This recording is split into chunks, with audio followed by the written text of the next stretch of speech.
Halo Gensud, selamat datang di Kabar Unsud, kabar seputar Universitas Jenderal Sudirman. Mau tahu kabar yang paling baru dari Unsud? Ikuti perbincangan bersama saya Dian Bestari di Kabar Unsud seputar prodi baru di Universitas Jenderal Sudirman.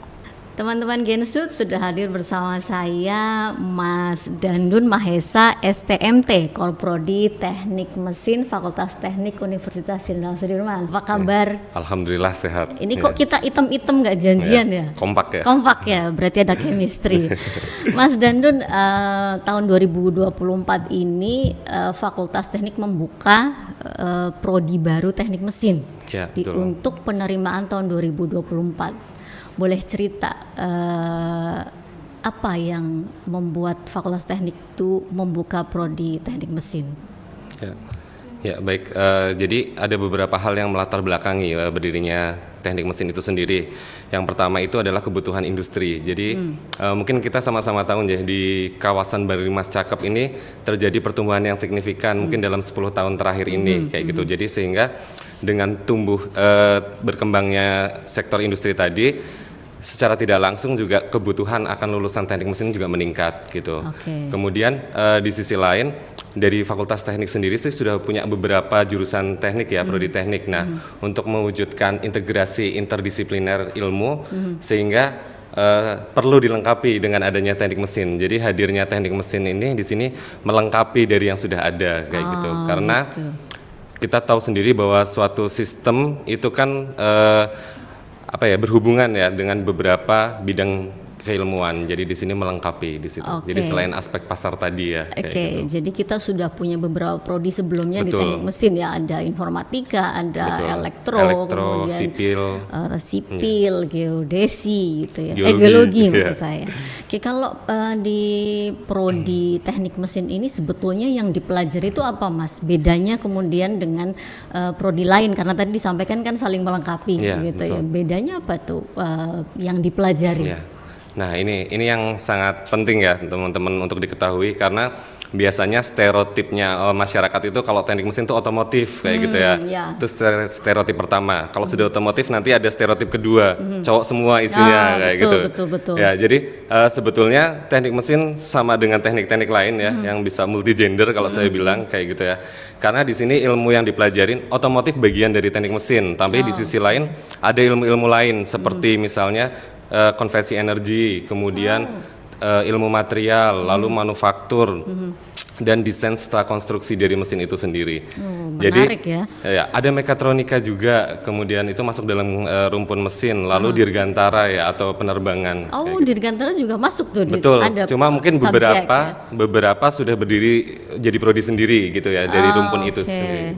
Itu sih. Jadi sebetulnya nggak hanya sekedar otomotif saja kayak gitu. Iya, kayaknya kalau orang mikir mesin terus pasti belajarnya permesinan doang gitu ya, permesinan doang. Di situ. Kira-kira nanti di prodi teknik mesin ini model pembelajarannya atau mungkin kurikulum bisa diceritakan sedikit, Mas, sesingkat saja kurikulumnya tuh nanti seperti apa yang kemudian akan dipelajari di teknik mesin?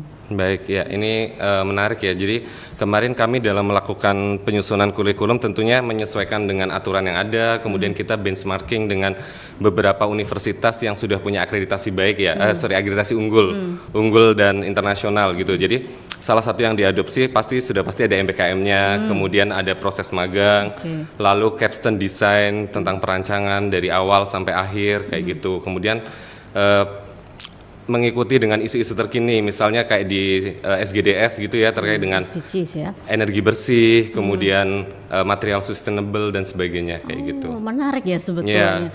Jadi belajar di mesin itu sebetulnya expand-nya itu bisa lebar ya. Betul, bisa beririsan dengan yang lain. Dipelajari dan beririsan dengan yang lain begitu. Kalau di teknik mesin, fasilitas yang didapat oleh mahasiswa itu apa sih, Mas? Baik, ya ini pertanyaan yang sangat menarik sekali ya untuk prodi baru ya. Biasanya teman-teman kalau mau masuk ke sebuah prodi itu mikir dulu fasilitasnya lengkap nggak katanya. Ya betul. Jadi gini sih, kalau misalnya memang perbandingannya sebagai prodi baru gitu ya, baru didirikan, tentu saja masih dalam kondisi standar kayak gitu ya. Cuma memang pastinya apalagi Unsut ya pasti sudah melakukan perencanaan, jadi sudah direncanakan dengan baik untuk kedepannya. Dan untuk posisi saat ini kebetulan teknik mesin itu berada di jurusan yang sama dengan teknik industri yang existing.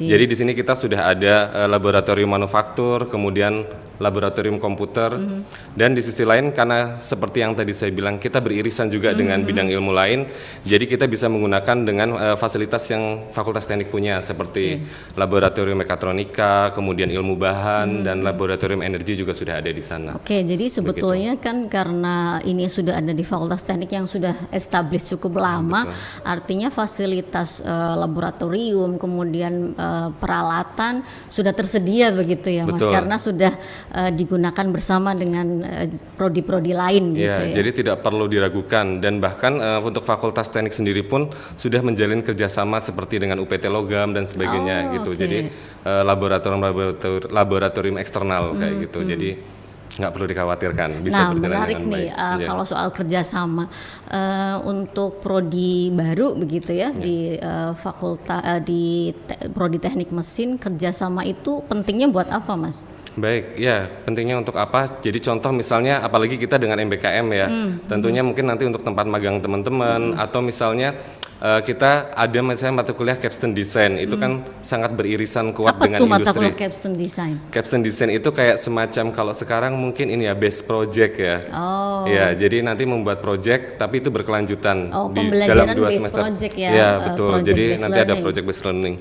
Dan bahkan sebelumnya tadi pada proses pendirian pun kita menyelenggarakan focus group discussion ya dengan stakeholder yang itu mungkin sebagai perintis dari kerjasamanya nanti, bahwa kita melibatkan dari Pemda, kemudian beberapa perusahaan-perusahaan seperti PT Dirgantara kemarin, kemudian PLN, lalu PT Semen dan sebagainya untuk yaitu untuk tahu bahwa kurikulum yang dibutuhkan sama pasar itu seperti apa ya kayak gitu. Oke. Jadi mungkin buat teman-teman yang belum tahu kalau kita sekarang di Unsut ini memperlakukan MBKM Merdeka Belajar Kampus Merdeka, sehingga dimungkinkan semua mahasiswa itu belajar di luar kampus. Nah, yang disampaikan Mas Dandun tadi adalah ketika teman-teman mahasiswa ingin belajar di luar kampus bisa bekerja sama dengan mitra-mitra ya, misalnya yang tadi di Dirgantara, kemudian di Logam gitu, dan pasti masih banyak yang lain kan yang nanti akan kemudian diajak bermitra oleh prodi begitu ya. Nah, bicara prospek lulusan, kalau kita ingin masuk ke sebuah prodi, tentunya kita harus punya visi ke depan. Kita mau jadi apa nih? Nah, kalau di prodi teknik mesin ini sebetulnya struktur kurikulumnya kemudian membuat prospek lulusannya itu kemana, Mas? Kan nggak cuma satu, nggak cuma jadi insinyur mesin ya. Insinyur mesin. Apa aja Mas prospek kerja di industri atau di mungkin di masyarakat atau di mana? Baik. Mungkin kalau misalnya di kurikulum itu erat dengan profil lulusan gitu ya. Jadi profil lulusan yang kita bentuk itu ada 3. Yang pertama adalah teknopreneur, kemudian asisten researcher, karena ini masih sarjana ya, strata 1 maka asisten researcher, dan yang terakhir adalah teknokrat kayak gitu ya. Jadi kalau secara umum semua pendidikan, semua prodi sekarang sepertinya sedang mengarahkan ke entrepreneur ya, sesuai dengan Gen Z zaman sekarang kayak gitu ya. Pasti mereka lebih ingin bikin usaha dan sebagainya. Jadi kurikulum kita sesuaikan di situ. Bahkan kita tambahkan beberapa mata kuliah misalnya semacam ekonomi teknik dan sebagainya. Jadi manajemen kayak gitu. Karena biar teman-teman tidak hanya bisa memproduksi mesin tapi bisa memperkirakan dari segi ekonominya misalnya seperti itu. Nah, ini masih tadi bicara tentang teknopreneur nih teman-teman, ini salah satu profil lulusan ya, adalah teknopreneur. Ini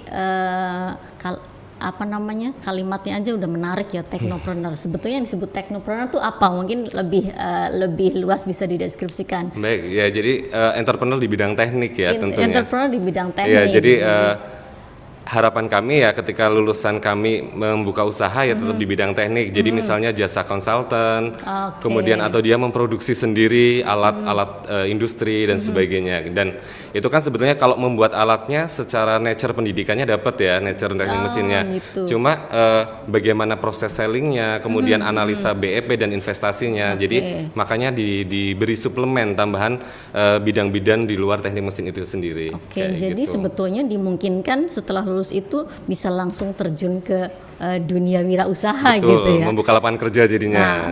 Kalau profil yang kedua tadi adalah analis ya? Iya, asisten researcher ya. Asisten researcher, gimana itu Mas? Apa yang dikerjakan? Jadi mungkin gini, kalau strata 1 bisa dia jadi peneliti sebagai laboran misalnya, atau dia sebagai asisten peneliti di BRIN ya.